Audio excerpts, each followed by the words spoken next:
That's us, man. 24/7. You should expect the unexpected. I mean, Make it known that this is all about being 100% authentic. We are live now. So with that being said, let's jump right in.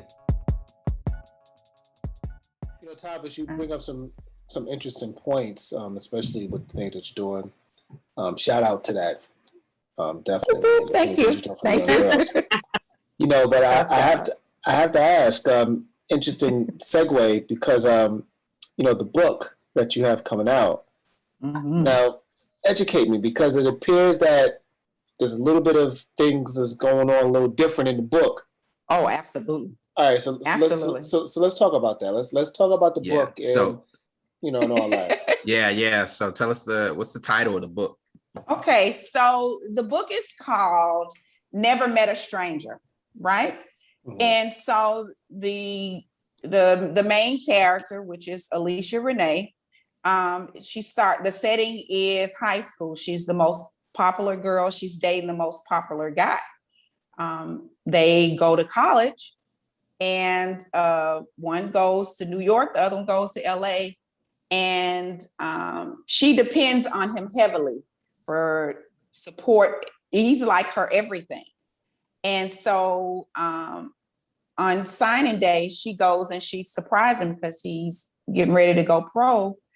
And he leaves her for a white girl, right?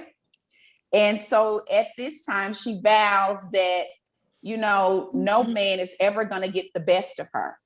So she jumps from relationship to relationship, carrying that luggage. So she never closes one relationship. Just as soon as she's getting tired or she finds out that they're not, she jumps.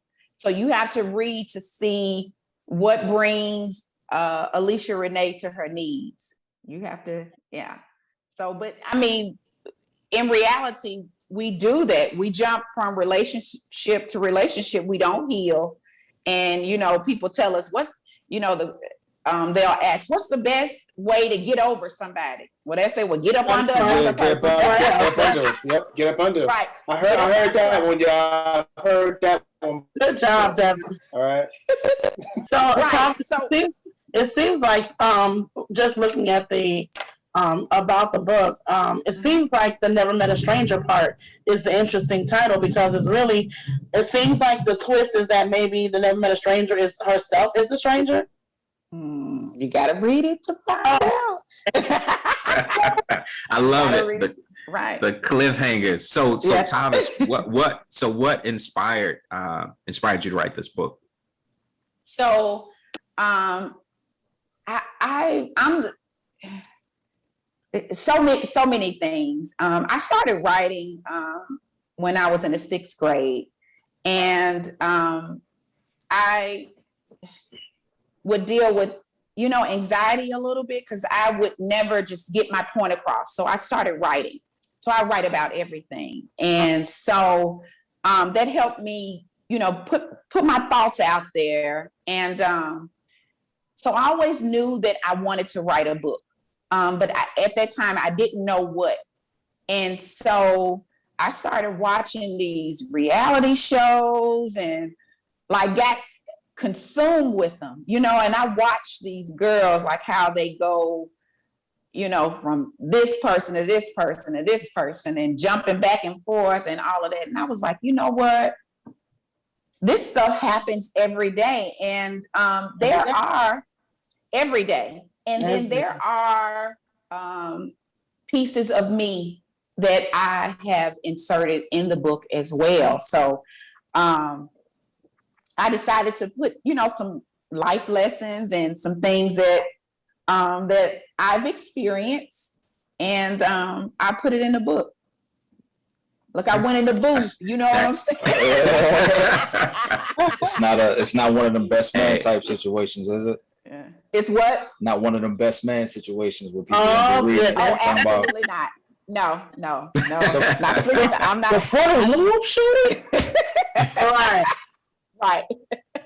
And I just watched Best Man the other day, but no, it's not one of those type situations. But I mean, Okay. Oh, good.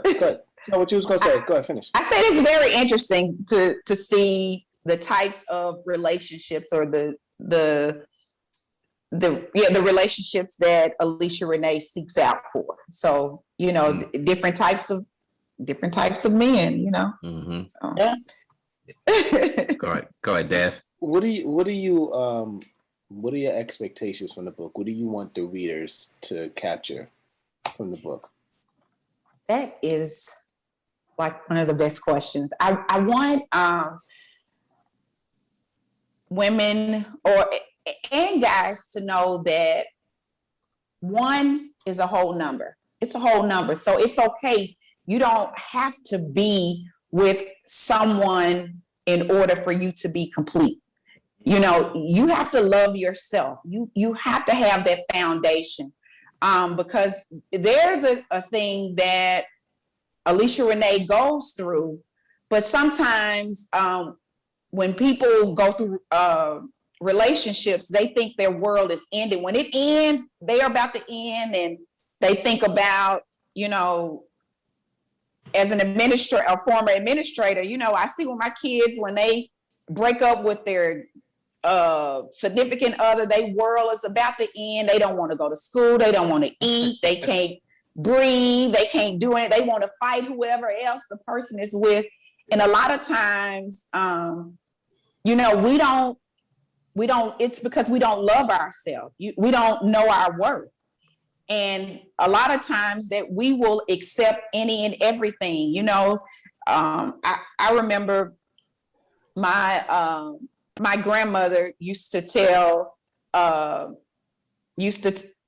on, because they used to say something like a piece of man is better than, not having a man. And so my grandmother would say, that's absolutely false. It's okay to, be by yourself until you're ready, because a lot of times we jump into these relationships and, ain't no telling what we're going to get. And then there's no telling what they're going to get from us, because we, different types of people pull things out in you.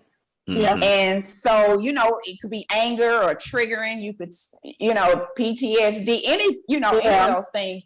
And if you're not healed, you're not completely healed, then you're going to be miserable and you're going to make the other person miserable. And then God forbid that you have kids, and then here we go. The cycle just goes on and all on. over again. Yeah. That's So that people think because you're lonely. Right. Yeah. When you're lonely. So that's why one is a whole number. It's okay. I'm a firm believer, of being with someone, because you do want that company, and we're human, but it's okay if you're not, if you're not in a relationship, even when I was going through my situation, I just recently went through a divorce, and, people always say, well, you might as well be with him, or you can do this, and he got a good job, and but nobody ever asked, was I happy? Right. Nobody ever asked. And happiness overrides everything. You have to be happy with yourself, so that was one thing. And preach, I mean, preaching now.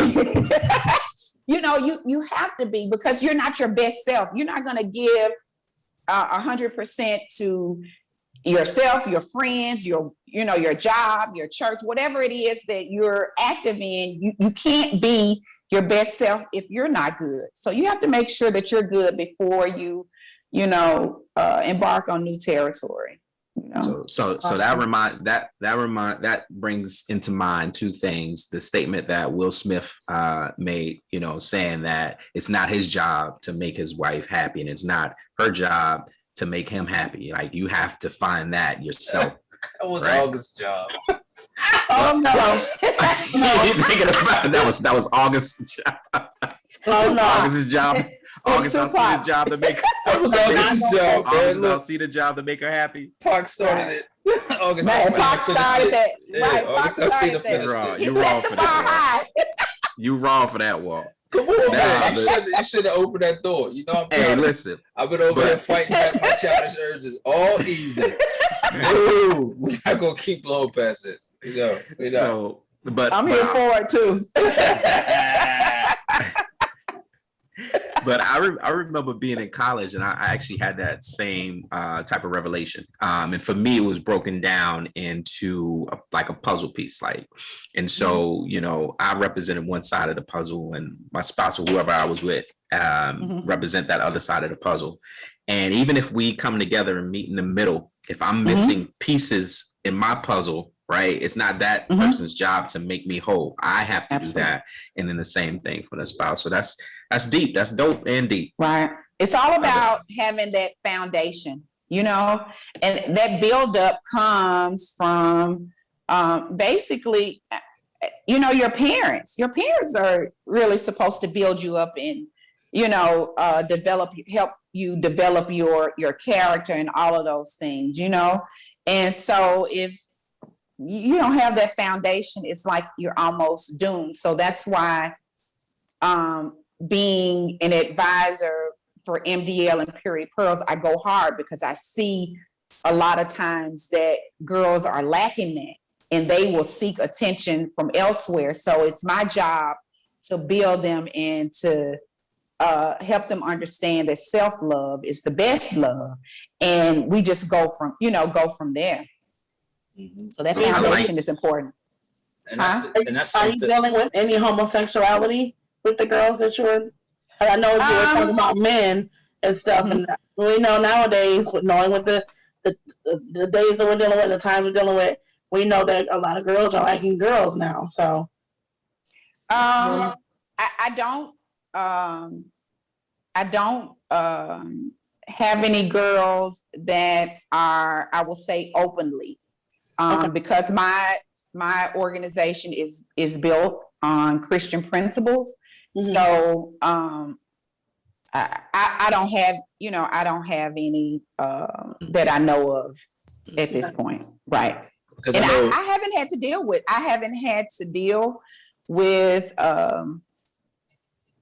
because we interview, like MDL is not open to the public. It's almost like Chick-fil-A. You got to know somebody to get in. You can't just walk in there. a whole story. Real quick. Fun fact. Chick-fil-A is about a half a mile down the street from me.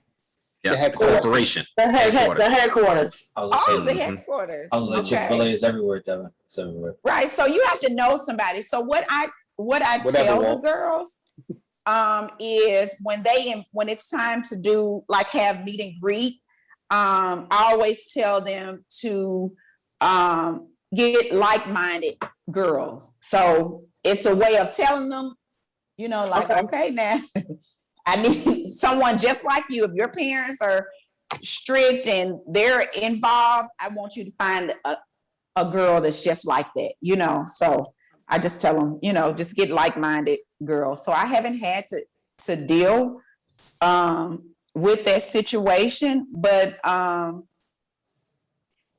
can't say, well, I'll just leave it at that. But no, I haven't had to deal with that. I know, and I know what I've noticed with the young ladies that I deal with in my school. Homosexuality isn't as taboo and it isn't as stereotypical as it once was. Like some of these young girls literally go to other girls because they're hurt from guys. Like you talked about earlier, like they're just so confused or so distraught about, oh, he broke up with me, he did this, he cheated, he did this and the third. I'm gonna just go ahead and start dating chicks because they would never do this to me. You and then they go to the girl. That does the exact same thing happening. Same thing happens. Exactly. The same thing. And at no point do they realize and do a bit of reflection like, wait a minute, it don't matter the gender. Then they gotta start looking at the person in the mirror, like, what am I either attracting or what am I tolerating that's allowing people, to treat me in this manner? So, I think homosexuality in some ways, with this younger generation, it's a fad. I wasn't absolutely. I don't want to say it's a fad. I feel like it's a type of coping mechanism for some of these young people. Not all of them, but I feel like some of them. It's a coping mechanism. It's like I can't get this with this person. I'm not getting this from this person. So I'm going to go to the other side where I know it exists. And I'll say this to what C-Mac and T Weezy was saying, you know, about being a fad. I think a lot of it is also promoted in what we see on TV and what they hear in music, right? So Lil Wayne was one of the most popular. I mean, still is kind of, but he was one of the biggest rappers at the time. And even during that time, you know what I mean? He's talking about, I got this girl that liked this girl, or I got these two girls, you know what I'm saying? Like, you got songs and things so it seems cool, right? Because as T-Way was saying, you know, oh, if this guy's going to like me, if I show that I'm interested in a woman, even though I may not truly be interested, but if he's going to like me because of that, then I'm willing to do this and show that it's not a big deal for me. Absolutely. Absolutely. I think that's a little bit more about, you know, experimentation. Derek, I think what you're talking about is I guess what I'm speaking about is like, kind of like, I found that the youth of this generation are very extreme. You know, they don't go from, there is no in between. I mean, young people, period, are always extreme. You know, when we were young, we did things in excess. Y'all know that's how we did. You know, especially if things went bad, it's like, what? I'm gonna blow the whole situation up. You know what I mean? Like, so no, you were like that was wrong. That was first off. And another thing, arguably, Walt still might be like that. Oh yeah. And what I will not allow y'all to forget is both of matter of fact, all three of y'all have told stories on this podcast where you have blown things up way out of proportion. Crystal, I'll fight locals and then I run away from the police, calling receipts out. Derek about to jump people down the dirt in Myrtle Beach after I got done slanging dope on the corner. Hey, I never slung dope. what's my story then? What's my story then? No, not you. You the only one. You the only one on here. Okay. Oh, you safe? I get a pass. Yep. I get a pass. Okay. Def, I won't do it. I just know that there's a hole in the wall somewhere. From a young man going put through nice stuff out there, but you don't want to put your best friend stuff out there. all of I just did. He literally threw a human being through a wall. Oh, okay. I don't recollect any of that. I don't know what you're talking about. See? Yeah, exactly. Right. So, no, let's not act like I'm the only one that's crazy on this show. All three of y'all. That was self-defense. Sure was. That's Yes, what it OJ was. said. That's what OJ said. It was self-defense. That's what OJ said. Yo, if you haven't, please take a moment to like, subscribe, and follow 5 Things Off the Wall on all platforms.